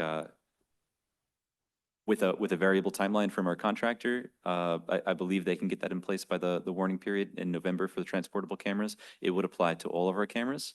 But I think it would be prudent to wait until that we've confirmed that the back end is functioning the way we intend to, before we make that promise to our residents that it will always be available to them. That makes sense to me. I appreciate that. Councilmember Lutzis? Mr. Mayor, you actually asked the question that had come to mind was about incorporating, no matter what direction we take, that violation window. Thank you. Any further questions, Councilmember Culver? Mine's a comment, actually, so I'll wait. Any questions for Mr. Benegold? All right, seeing none, thank you. The chair would entertain a motion. We've got two of them here. A motion to approve the list of recommended expanded CAPE locations. We have a motion. Second. We have a motion and a second. Do we have any discussion on the motion to expand CAPE locations? Councilmember Culver. Thank you. I will be voting no on this for reasons previously stated. I I mean, we just got the agenda materials this morning, I think. It incorporates changes and we'd seen it before, so it's consistent on that theme, but this is obviously a lot to absorb. Yeah. On the data-driven front and getting data and how to utilize it and make sure that you don't miss something. I mean, I guess I would say, and this is a very narrow point, so I'm not putting this on you. I'm just in the abstract. We have had photo enforcement since 2023. I think it first started to roll out. And obviously the goal at the end of the day, safety. We want to prevent, especially wrecks, especially casualties, all those things. But you can't always. We had our first fatality in a very long time after these were implemented. So I think there are other things, and I wouldn't want to do a little too much, I guess, sort of all or nothing thinking, say, well, if we don't do this, therefore we're sort of like, I don't know, I speak data and I hear a wrinkle in there that was activating me. So I just wanted to speak to that. That all said, you were clearly, brilliant on your subject matter. Again, go get that bag, go do the talking circuit. I guess I do have a comment at the end of the day, or a question, but it is too late. So I will stop there. Thank you. Councilmember Lutzis. I brought this up at the last meeting, again, regarding specifically sites 203 and 204 along 61st. When there's a project planned, I don't want to get ahead of ourselves necessarily. That in conjunction with the speed limit reduction and then implementing these 6 months later, it concerns me that maybe that site is a little too quick to jump on it. I can understand the data behind that, but I can also recognize that we do have a project plan in the works in the pipeline and that we have this other thing. And I would feel more comfortable holding off at least on this last site, 203 and 204, for a little while longer. But that said, it's funny that when you made this priority, it lined up with what I think I had also said too, in terms of sites 101, 102, 103, 104, 201, and 202. So I will support moving forward with those locations. But I still have some reservations about the last ones. In light of that, Mr. Mayor, may I move to make an amendment? Oh, Councilmember Marshall has. An amendment is in order if he wants to make an amendment. I would say make your amendment, if you'd like. Of course, and this is, my own personal preference, but for these reasons, I would move to amend the motion to modify the list of recommended expanded CAPE locations to sites numbers 101, 102, 103, 104, 201, and 202.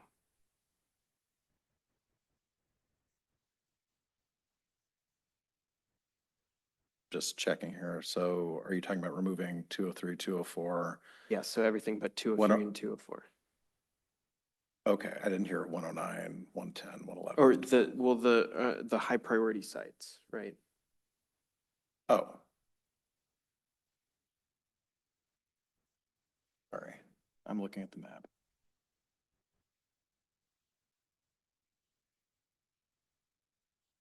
Would you mind putting up the phase 1 schedule again?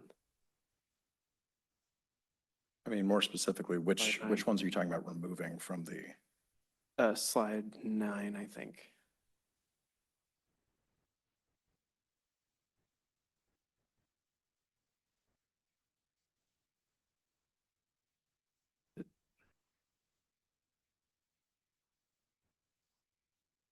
So it would be the last two, 203 and 204. You're just asking for 203 and 204 to be removed from the list? Yes, I'd be comfortable with the other 6. Okay, and you're fine with all of we're approving all of these sites. You're not just the high priority sites. Is that correct, Mr. Minigold? That is correct. Okay, so I just want to be clear then, your motion is to remove 203 and 204 from the list of sites. Is that? From the high priority categorization. Okay, so just put them with the regular priority? Yes. Okay, could we restate that motion yet? We don't have a second, so could we maybe update that to remove 203 and 204 from the high priority sites into the regular priority sites? Is that, if that's what you're intending? Yes. Okay. I believe we have a motion. Do we have a second? Okay, hearing none, the motion fails for lack of second. Anything else, Councilmember Lutzis? Councilmember, we have a bit of a line going right now. I apologize, Councilman Marshall, I'll add you to that. Deputy Mayor? Yeah, I just, actually, I have a couple comments. First, Tobin, again, outstanding presentation.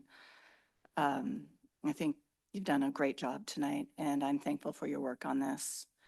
I just want to restate, as I did at the last meeting on this subject, I'm thankful that our traffic calming efforts are working and trending. The speed feedback cameras are working and trending. So I'm really thankful for the data that you've brought to show that. And I'm genuinely hopeful that in time there will be absolutely no need for traffic cameras. I am fundamentally opposed to expanding the surveillance state and will be voting no, but I am thankful for the plan that you put together that is, I think, the best that we can have in the city. But I am opposed to traffic cameras and I will be voting no, but I thank you for your efforts. Councilmember Sassen, then Councilmember Marshall. Thank you. I just want to reiterate my understanding that ideally, these are movable and ideally they are short-term and they are both a way to promote safety in the interim while we are both funding and arriving at engineering solutions. And so this is not meant to be, these are not permanent fixtures. That's the whole point. But it is the way to achieve short-term safety while we come up with and fund longer-term solutions. So thank you. Councilmember Marshall.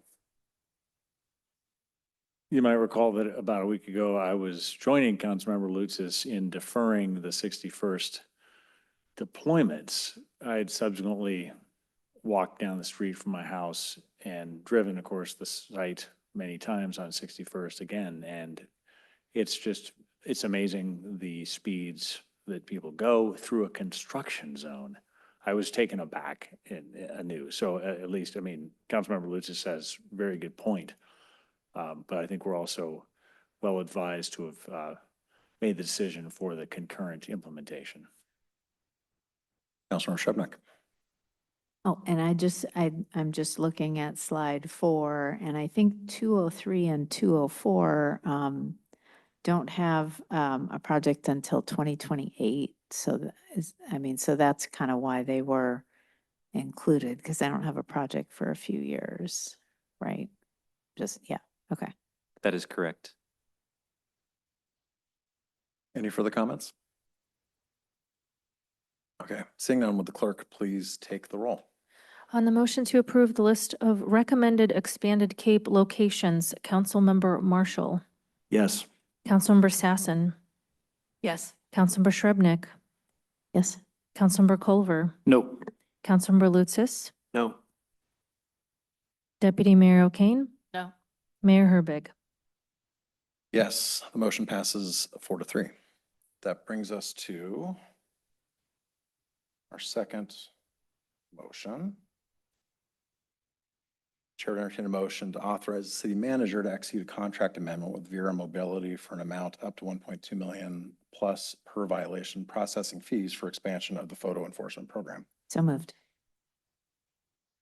We have a motion and a second from Councilmember Sassen. Any comments? Any discussion?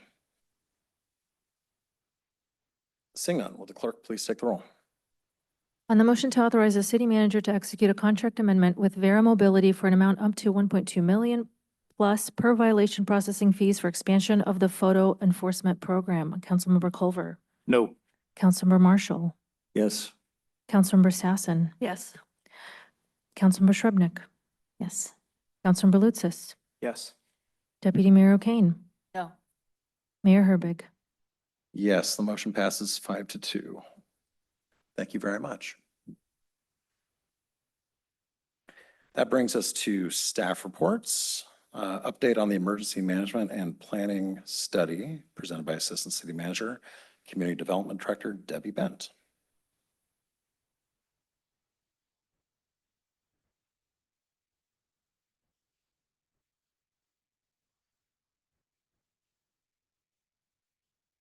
This is just a very brief update to sort of give a quick status update before the final report is presented on July 21st. So for emergency management, October of 2024, Council passed an ordinance for a new interlocal agreement for the North Shore Emergency Management Coalition, NEMCO, for 1 year, for 2025. In March of 2025, Council authorized a contract with Ferguson Consulting to take a look at emergency management and look at potential options. So Jodie Ferguson has been doing that work. She's taken a look at what the current practices we have for emergency management. She's conducted a gap analysis. She's interviewed some key staff and stakeholders around this, and she will be bringing forward a recommendation for options. Options including potentially extending the agreement with NEMCO or looking at other options for partnerships, looking at partnerships with other jurisdictions. So I don't know what the results will be, so I'm just kind of leaving that hanging out there that stay tuned. The results will be presented on July 21st, and following presentation of the results and council discussion and direction, the intent then would be to then move forward with a preferred option and then take any necessary steps to be ready for implementation starting in January of 2026. So this was just kind of a reminder, so when that report comes forward, you have some context about why that report is being brought forward in July. That's all I have. Great. Do we have any questions? All right, seeing none. Thank you. Appreciate it. Other staff reports, interim city manager Stephanie Lukash. Yeah, I just think tonight's meeting is such a great example of the talented team that we have, the variety of topics that we covered, the talented team that we have, and just really appreciate all of the hard work that goes into these materials and really working hard to take council's feedback, questions, advice, and tailor the presentations to meet your needs. And just thank you to all the presenters who were presenting tonight. So that's all I have. And just thank you. Thank you. That brings us to action, possible action related to the executive session. So which is selecting a city manager, to be clear for the audience. I have a proposal for my council colleagues, and if you don't like it, that's fine. You can tell me you don't want to do it, and we won't do it. But because we have 3 candidates, I was trying to think through maybe an efficient process to get us through the selection. I'd like to propose maybe a ranked choice ballot process. And I've talked with the city attorney and the clerk, and they're ready to implement it if we need to. So ranked choice voting, RCV, is a voting method that allows voters to rank candidates by preference. So first choice, second choice, third choice. If no candidate receives a majority of first choice votes, the candidate with the fewest votes is eliminated, and ballots for that candidate are then redistributed to the next preferred candidate listed. So, you know, if you voted for candidate A, let's say, and they didn't, they were the person that came in third and nobody had gotten to 4 votes, then that vote would go away and your second choice would then count towards the tally. Again, I'm just trying to think of ways to get us through this process as painless as possible. And then we keep doing that until somebody receives a majority of votes. The ranked choice vote ballots will be public record, and first choice votes will be made public this evening while we're tallying. If the council, I just want to get a sense if the council's open to that idea. If not, then we can just, you know, people can start tossing out motions willy-nilly, but I wanted to see if folks are okay with. Speak now, or the clerk is going to start handing out ballots. Otherwise, we can open up to motions. Any strong objections? Okay, I'm not seeing any. So I'm going to turn it over to the clerk then. Well, actually, what I would do is I would entertain, I need a motion in order to make all this work. I would entertain a motion to authorize the city council to use ranked choice ballots to identify the candidate with the most support from the council and for the process to be facilitated by the city clerk's office with collaboration from the city attorney. So moved. Any discussion? Seeing none, would the clerk please take the roll?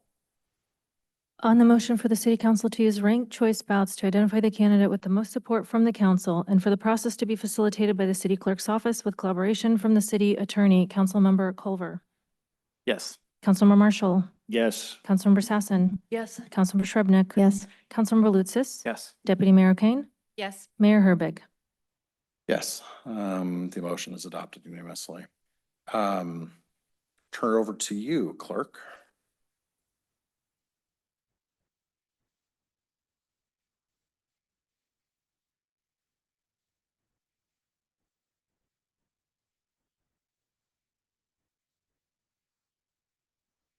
Good evening. You've just approved using ranked choice voting. You will be handed a ballot listing the 3 candidates. Please rank the candidates in order of your preference, marking 1 for your first choice, 2 for your second, and 3 for your third. Each rank must be used only once. When you are finished, please raise your hand and your ballot will be collected. Once all ballots are collected, we will tally the votes. We will first tally first choice votes. I will read aloud each council member's name and their current first choice ranking so that the record is clear and the public can follow our process. If any candidate receives 4 or more first choice ranking votes, the presiding officer will ask for the following motion. The motion to offer the Kenmore City Manager position to candidate blank, authorize the mayor and city attorney's office to negotiate a contract with candidate blank for the Kenmore City Manager position and bring back a negotiated contract for council review and approval. If no majority is achieved, we will eliminate the candidate with the fewest first choice ranking votes. However, those who voted for the eliminated candidate will have their second ranking vote redistributed to the remaining candidates. This process will continue until one candidate receives 4 or more first choice ranking votes and a motion confirms the candidate selected. We have now distributed the ballots and are in the process of collecting them. Please take your time.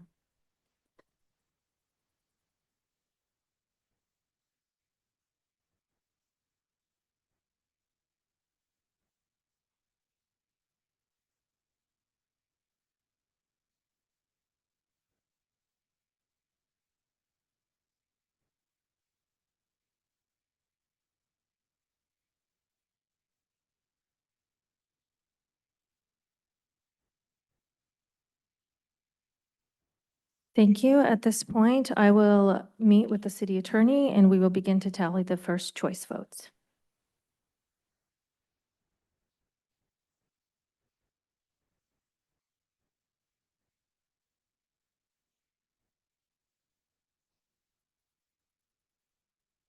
Mayor, if it is more convenient for the council, you may also recess at this point. Yeah, unless there's any objections, let's take a 5-minute stretch break. Where do you use?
All right, I believe we have everybody back, and I believe the clerks have done their tallying. I'll turn it over to you, Madam Clerk. Thank you, Mayor. At this point, I will read the first choice votes according to each council member. Councilmember Shrubnik selected Terry Kilgore as the first choice vote. Councilmember Culver selected Stephanie Lukash. Councilmember Marshall selected Stephanie Lukash. Councilmember Sassen selected Terry Kilgore. Councilmember Lutzis selected Terry Kilgore. Deputy Mayor O'Kane selected Terry Kilgore. Mayor Herbig selected Stephanie Lukash. At this point, we do have 4 votes for one candidate, and I believe a motion is appropriate at this time. Okay, well then the chair would entertain a motion then to offer the Kenmore City Manager position to candidate Terry Kilgore and authorize the mayor and city attorney's office to negotiate a contract with candidate Terry Kilgore for the Kenmore City Manager position and bring back a negotiated contract for council to review and approve. So moved. Second. We have a motion and a second. Discussion. Councilmember Marshall. I would urge the council to reconsider and support Stephanie Lukash. I believe she has faced incredible challenges and met them with strong leadership. This is a close decision. There's no question. It is a difficult decision. I think continuity also speaks to Stephanie's candidacy here, and I support Stephanie. Councilmember Culver. I will echo Councilmember Marshall. I would encourage my colleagues to vote for Stephanie Lukash. She has earned the trust of top staff who've wrote glowing letters, including former city manager Rob Carlindsey. She has won national accolades. She is not new to this. She has extensive experience. She knows Washington inside and out. She has the relationships, the network. She has the continuity. She's been here for 4 years. Clearly has the support of the community and many who have come out, from business leaders to planning commissioners. Many have spoken glowing favor about Stephanie. It's a tough decision. but I think it's also a very clear one. So I would urge my colleagues to vote no. Thank you. Any further discussion? Councilor Lutzis?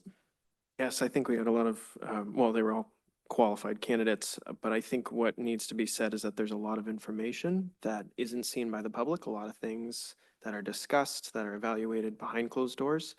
And I just want to make that known publicly, is that there's a lot more that's taken into consideration than what might at first be apparent. Thank you. Councilor Shrubnik? I just want to say, you know, we had a very, I mean, I think, I'm not disagreeing with anybody, that we had a very difficult decision. And we had exceptionally qualified candidates apply. And we didn't necessarily know that that would happen. So it was a very difficult decision. Any further comments? Yeah, I want to reiterate what my colleagues said. We had incredibly qualified people, and I don't think that any decision here would have been easy. I voted for Stephanie. I will support the council's will on this to move forward, because we do need to move forward. But this was not an easy vote, I don't think, for anybody at the, well, for most of us at the dais, I will say. Any further discussion? Seeing none, would the clerk please take the roll? On the motion to offer the Kenmore City Manager position to Terry Kilgore, authorize the mayor and city attorney office to negotiate a contract with Terry Kilgore for the Kenmore City Manager position and bring back a negotiated contract for council review and approval. Councilmember Culver. No. Councilmember Marshall. No. Councilmember Sassen. Yes. Councilmember Shrubnik. Yes. Councilmember Lutzis. Yes. Deputy Mayor O'Kane. Yes. Mayor Herbig. In support of my colleagues, I will say yes. The motion passes 5-2. That brings us almost into our meeting. That brings us to council member reports and comments. Councilmember Culver. New council takes office in January. Happy Monday. Councilmember Marshall. I want to thank all the candidates applying for city manager, the staff for putting in their commentary, which informed us in this process, the public who put in their commentary, which informed us in this process. I also want to thank Stephanie Lukash for her great dedication. Councilor Sassen. I verbatim wanted to say what Joe said, which is I'm so grateful for the staff and the process and how many public members not only came to meet the candidates, but provided us with very thoughtful input. Similarly, the staff just showed up in all of those ways. This was very competitive and very challenging. And above all, I want to thank Ms. Lukash for her phenomenal service in this interim time. Councilmember Shrubnik. I feel like everybody said it. Thanks to the staff, we have a very engaged public, very engaged staff. Our consultant said she'd never seen the rate of staff participation in a process like this, and just want to thank our candidates and especially Stephanie. Councilor Lutzis. Yes, just the same thing. Thank you to all those who participated. It was a long, arduous, detailed, in-depth process. And in particular, I do want to thank our staff for participating extensively. Deputy Mayor. Yes, I want to thank the candidates and staff participation and our community engagement in the process. As it's been stated, this has been an arduous process and heavily considered. Shifting, I want to just thank Anastasia again for her service. And will be missed. I also want to thank you for one of the last final improvements that you brought to us, which is the beautiful agendas that we got to use today. And they're fabulous. Like, thank you. And that's all I have to say. Thank you. Yeah, I don't have much to say that my colleagues haven't already. This was a tough process, and I want to thank Stephanie for her service to Kenmore and for everything she's done. I really appreciate it. Jumping in when Rob was leaving us for Moses Lake was no small task, and you did it gracefully, and I really appreciate that. And I appreciate everything that you've done for the city of Kenmore. I want to say the same to Anastasia. I really appreciate everything you've done for Kenmore. You've taken our council meeting game up a couple of notches, and thank you for that. It's been better for council, it's been better for the public. And Kirkland is very lucky to have you. And while we're talking about the new agendas that the deputy mayor brought up, while I was at Coffee with Council, I was trying to find one of our new agendas and was having a hard time finding it on our city council website. So anyway, we might just want to double check some of the links there. I kept bringing me back to the civic web, which wasn't particularly helpful finding today's agenda. But anyway, kinks will get worked out, and these new agendas are great. So thank you for your work to implement that. And with nothing more to come before us, the Kenmore City Council is adjourned.